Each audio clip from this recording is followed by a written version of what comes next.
Hello students, আলোর sir চ্যানেলে তোমাদের স্বাগত। আজকে আমরা মাধ্যমিক গণিত অধ্যায় 17 স্পর্শক অঙ্কন এই চ্যাপ্টারের বিস্তারিত আলোচনা করব। এখানে তোমরা ছোট থেকে অবগত আছো যে স্পর্শক মানে হচ্ছে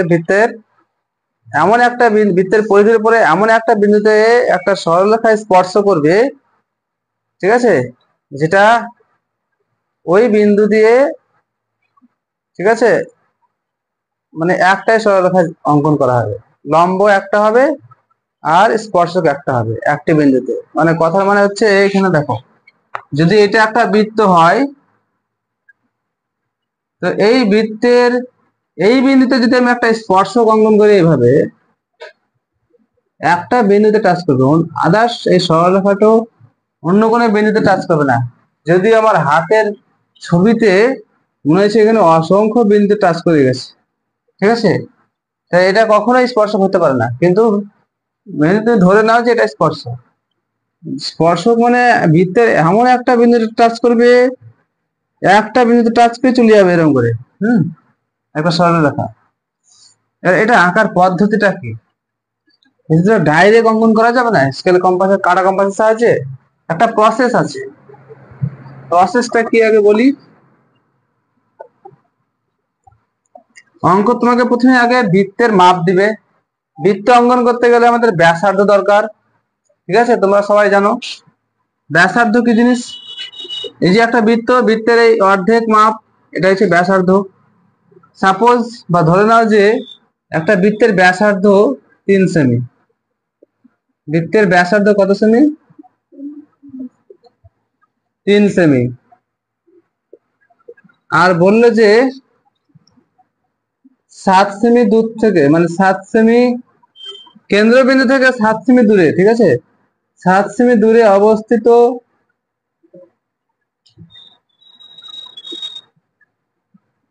বিন্দু থেকে একটি স্পর্শক অঙ্কন করো। তাহলে এটা কিভাবে সম্ভব বলো? সম্ভব তো হবে, কিন্তু তো যারা জানে না তারা কি বলবে, এটা আবার কিভাবে সম্ভব, তাই কিনা? স্পর্শক অঙ্কন করে বললে কিভাবে করব? আমি প্রথমে মানে যে ব্যাসার্ধের মাপটা দিয়েছে এর সাহায্যে আগে বৃত্তটা এঁকে নিতে হবে, ঠিক আছে। ব্যাসার্ধ 3 সেমি। এবার 3 সেমি আমি কোথায় পাবো? আমাদের স্কেল আছে, স্কেলটা নেব। স্কেলটা নেওয়ার পর খাতার নিচে 3 সেমি মাপ টেনে নেব, ঠিক আছে। এভাবে লিখে দেবো উপরে যে এটা 3 সেমি, ঠিক আছে। তারপরে আর কিছু মাপ নেবো না, 7 সেমিটা এখন দরকার নেই। 7 সেমিটা ডাইরেক্ট ছবির মধ্যে নেব। এবারে কাঁটা বার করবো না, এখানে কাঁটা বসে এই মাথা নেবো, নিয়ে মাপটা কেটে নিয়ে যে মাপটা পেলাম এই 3 সেমি মাপটা কাঁটার সাহায্যে বসে মেপে নেবা। এখানে কাঁটা, এখানে রুল থাকবে, ঠিক আছে, কাঁটা ভাড়া রুল যেটা আছে সেটার সাহায্যে নিয়ে কাঁটাটা এবার খাতার মিডলে রেখে, খাতার এটাই থেকে তোমার খাতা হয়, ঠিক আছে, তাহলে খাতার এই সব সাইডে রেখে বৃত্তটাকে এভাবে এঁকে নেবা। এরকম করে বৃত্তটা 3 সেমি মাপের বৃত্ত, 3 সেমি ব্যাসার্ধ বিশিষ্ট বৃত্তটা এঁকে নেবে, ঠিক আছে। ধরে নাও এটা আমার বৃত্ত, হাতে তো আর আঁকা সম্ভব না গোল হয়ে, এটাই ধরো বৃত্ত। এবার এই বৃত্তের কেন্দ্রবিন্দু যেটা তুমি ঘুরিয়েছো, একটা দাগ পড়ে যায়, ওটা তোমার কেন্দ্রবিন্দু। যখন ঘুরাচ্ছ যে বিন্দুতে রেখে ঘুরিয়েছো এটা কেন্দ্রবিন্দু। কেন্দ্রবিন্দু এটা একটু চিহ্নিত করে দিবা। এবার এখান থেকে তোমার দেখো কত সেমি দূরে? 7 সেমি দূরে। 7 সেমি দূরে স্কেল বসাতে গেলে 7 সেমি মাপটা নিতে হবে। এখানে স্কেলটা বসে এভাবে সোজা করে রাখবে। একটু যদি এইদিকে চলে যায়, উঠে যায়, নিচে নেমে যায়, তাও কোনো অসুবিধা নেই।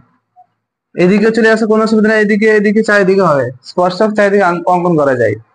কিন্তু চেষ্টা করবে যে এই সাইডে ফাঁকা পড়ে আছে, এই সাইডে স্কেলটাকে এভাবে রাখা। 7 সেমি মাপ নেবা কিন্তু, ঠিক আছে। এভাবে স্কেল বসালা, 7 সেমি দেখবা 7 লেখা থাকবে, সাথে এখানে জিরোটা, এখানে স্কেলের এখানে জিরোতে পড়ে থাকবে, আর এদিকে 7 সেমির মাথায় এভাবে ফোঁটা দিয়ে দেবা। 7 সেমিতে ফোঁটা যেই পড়ে গেল আবার যোগ করে নেবা। এটা কি করে নেবা? এটা স্কেলের সাহায্যে যোগ করে নেবা 7 সেমিটাকে, ঠিক আছে। তাহলে বৃত্ত অঙ্কন করলাম আর 7 সেমি দূরে বিন্দু চিহ্নিত করার পর যোগ করে নেব। এবার কাজ হবে এই যে সরলরেখাটা পাওয়া গেছে এটাকে অর্ধেক করা। অর্ধেক করার নিয়ম কি দেখো, অর্ধেক করার নিয়ম হচ্ছে যে এখানে কাটা বসাবা, নিয়ে তোমার যদি এটা অর্ধেক হয় মোটামুটি আইডিয়া করতে পারছো, তো কাঁটাটার মাপ হবে একটু অর্ধেকের বেশি, বা তুমি ফুল নিতে পারো, অসুবিধা নাই। অর্ধেকের বেশি মাপ নিয়ে একবার উপরে দাগ টানবা, একবার নিচে মানে দাগ বৃত্তচাপ আঁকবা। ওই একই মাপ নড়াবে না, এবার এখানে এই মাথায় চলে আসবা, এই বিন্দুতে কাটা বসাবা, নিয়ে উপরে একবার দাগ নিচে একবার দাগ নিয়ে এই বিন্দু এই চাপ দুটোকে ছেদ করাবা। যেই ছেদ বিন্দু পাওয়া যাবে স্কেলের সাহায্যে ছেদ বিন্দু মিলিয়ে দেবা, ঠিক আছে? স্কেলের সাহায্যে ছেদ বিন্দু মিলিয়ে যোগ করবা, ঠিক আছে? অর্ধেক হয়ে যাবে সরলরেখাটা। যেই অর্ধেক পেয়ে গেলা, এবার এখানে এই অর্ধেক বিন্দু যেখানে অর্ধেক হয়েছে সেখানে কাটা বসাবা, যে কোনো এক প্রান্ত নাও, এই প্রান্ত কিংবা এই প্রান্ত নিয়ে ঘুরিয়ে দাও, এখান থেকে যাবে ঘুরিয়ে দেবা তুমি, এরকম একটা বৃত্তচাপ অঙ্কন হবে। যে এই বিন্দুতে ছেদ করেছে বৃত্তটাকে, এই বৃত্তচাপটা যে বিন্দুতে ছেদ করলো এই বিন্দু, আর এই যে 7 সেমি দূরে ছিল এই বিন্দু, এই দুটো বিন্দুকে স্কেল বসিয়ে এভাবে যোগ করে নেবা, বড় করে টেন নেবা একটু যোগ করে, এটাই হবে তোমার স্পর্শক। এটা কি স্পর্শক। যদি বলি স্পর্শকের দৈর্ঘ্য কত, তাহলে স্কেলের সাহায্যে এখান থেকে এইটুকুর মাপ যোগ করবা, ছেদ বিন্দু থেকে এই বিন্দু, স্পর্শকের দৈর্ঘ্য পেয়ে যাবে। কথা বুঝতে পারলে কিনা? 3 করো।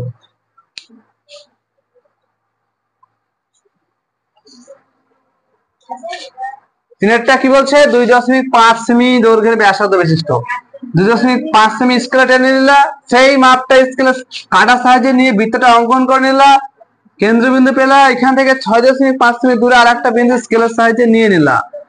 এই সরলরেখাটি কি করতে হবে? অর্ধেক করতে হবে। এবার সে কি করতে হবে? অর্ধেকের বেশি মাপ নিয়ে উপরে দাগ নিচে দাগ, এখানে একই রকম মাপ নিয়ে কাটাটা উপরে নিচে দাগ টেনে ছেদ বিন্দু যোগ করে নিলা, এখান থেকে কাটা বসে বৃত্তচাপটা অঙ্কন করে নিলা, এটা যোগ করে নিলা, স্পর্শক হয়ে গেল। কথা বুঝতে পারলে কিনা? দেখো 4-এর যে অঙ্কটা ওটা ইম্পর্টেন্ট সাজেশন, একই ধরনের অঙ্ক 3-এর মতো, তাই এটা তোমরা বাড়িতে করবে 4-একটা, সকলেই নিজেরা চেষ্টা করো। আর 5-এর যে অঙ্কটা আছে এটাও একটা ইম্পর্টেন্ট অঙ্ক, কিন্তু এটা পদ্ধতি আলাদা, পদ্ধতিটা আলাদা আছে। ধ্যান দিয়ে দেখো এদিকে, যা অঙ্ক বন্ধ করো সব জিনিস যা তোমরা করছো, এদিকে দেখো। প্রথমে কি করতে হবে? বৃত্ত অঙ্কন করতে হবে। বৃত্তের মাপ দেওয়া আছে নাকি? ব্যাসার্ধের মাপ দেওয়া আছে? বেশ, কোনো মাপ নেই তখন তুমি নিজের ইচ্ছায় একটা বৃত্ত অঙ্কন করে নেবা, যে কোনো মাপের। তারপরে তুমি একটা জ্যা টেনে নেবা এভাবে PQ। কথা বুঝতে পারলে কিনা? হ্যাঁ, বুঝতে পেরে গেছো? এবার এই বিন্দুতে 90 ডিগ্রি কোণ অঙ্কন করতে হবে। 90 ডিগ্রি কোণ অঙ্কন করবো কি করে? দেখো তোমাদেরকে 90 ডিগ্রি শেখাচ্ছি, এই বিন্দুতে 90 ডিগ্রি রাখতে হবে। তা তোমার সরলরেখা কোন দিকে আছে? এইদিকে। এখানে কাটা বসালা, একটা যে কোনো একটা নির্দিষ্ট মাপ নিলা, নির্দিষ্ট মাপ দিয়ে এখানে কাটা বসিয়ে এইভাবে একটা বৃত্তচাপ অঙ্কন করলা, ঠিক আছে? আঁকলাম বৃত্তচাপ, এই মাপি থেকে যাবে, নড়াবো না কিন্তু। এখানে কাটা বসেন, এভাবে টানবো একবার, আর একবার এখানে কাটা বসেন এদিকে টানবো, মানে এখানে কাটা বসেন এদিকে রুল টানলাম, এখানে কাটা বসে আবার এখানে রুলটা টেনে নিলাম, কাটাখান টেনে নিলাম, দুবার টানলাম।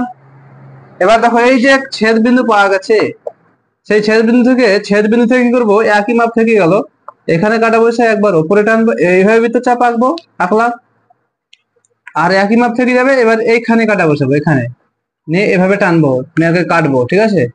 যেই ছেদ বিন্দু পাওয়া গেল, এই ছেদ বিন্দুর সঙ্গে এই বিন্দু যোগ করবো, ঠিক আছে? বড় করে স্পর্শক হয়ে যাবে, ঠিক আছে?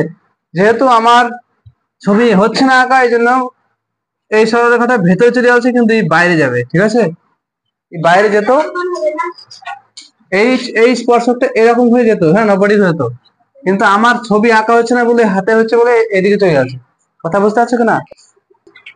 একইভাবে তুমি এই পাশেও এভাবে 90 ডিগ্রি আঁকবা, এখানে একটা বৃত্তচাপ অঙ্কন করলা, ওই বৃত্তচাপ মাপ থেকে যাবে, এই যে কাটা মাপ থেকে যাবে, এখানে কাটা বসে একবার দাগ টানবা, এখানে কাটা বসে একবার দাগ টানবা, এখানে কাটা বসে উপরে, এখানে কাটা বসে উপরে, ছেদ বিন্দু যোগ করলা, বড় বড় দাগ টেনে বা স্পর্শক দুটো পাওয়া গেল, ঠিক আছে? দুটো স্পর্শক অঙ্কন হয়ে গেল PQ বিন্দুতে।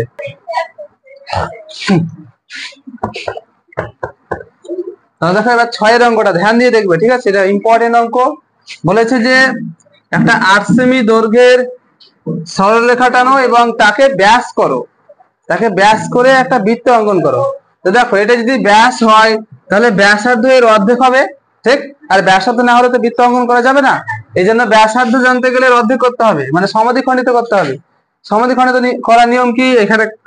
এখানে কাটা বসিয়ে অর্ধেকের বেশি মাপ নিয়ে উপর নিচে বৃত্তচাপ অঙ্কন করতে হবে। এরপর এখানে কাটা বসিয়ে উপর নিচে বৃত্তচাপ অঙ্কন করে ছেদ করাতে হবে, ঠিক আছে? যেই ছেদ বিন্দু পাওয়া যাবে সেই ছেদ বিন্দু দুটি যোগ করতে হবে।